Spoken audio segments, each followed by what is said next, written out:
Donc on dit souvent en anglais la fast life. Vous connaissez ce que c'est la fast life? C'est que tu vis rapidement, tu vois. Bon, après, je dis pas la fast life genre comme les célébrités où ça vit vite, ça prend de la drogue, ça fait n'importe quoi, ça meurt à 30 ans, quoi. Non, ça non, mais voilà. La fast life, il faut que ça aille vite, il faut que je bouge vite, il faut que j'avance, faut qu'il y ait toujours quelque chose, tu vois.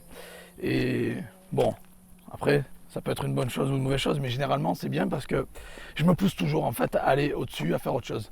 Okay, j'espère que mon téléphone ne va pas surchauffer parce qu'il fait au moins, je sais pas, 30, 33, 34, 35 degrés depuis quelques jours là ici en Bulgarie, ça est fin juin, donc forcément ça frappe, le soleil frappe fort quoi. Donc il faut jamais s'arrêter d'apprendre, jamais s'arrêter de bouger. C'est ce que j'ai un peu ça a commencé avec les voyages, je vais pas vous mentir, depuis 2009 quand j'ai quitté la France.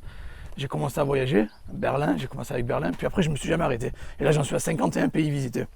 Et depuis après, j'ai appliqué ça au business. Je veux toujours apprendre, je veux toujours autre chose, je veux quelque chose de plus, je veux aller voir ailleurs. Et si je peux mélanger voyage et business, c'est encore mieux, parce que c'est un peu ma spécialité. Bon, voilà, les voyages, les langues étrangères, bon, c'est un peu ce que je connais, c'est un peu ce que j'aime. Et du coup, je me suis dit, maintenant que j'ai le niveau, que j'ai de la thune et que je commence à être bien, pourquoi pas mélanger les deux, voyage et business. Et comme je vous avais dit, vous vous rappelez que de novembre à avril, j'ai fait 5 mois en Asie. Je me suis barré en Asie, je suis parti en Asie comme ça et tout. Et là maintenant, nouveau gros projet. Là c'est un truc, mais ça n'a rien à voir avec le voyage en Asie, rien du tout. Rien à voir avec le voyage en Asie. Là,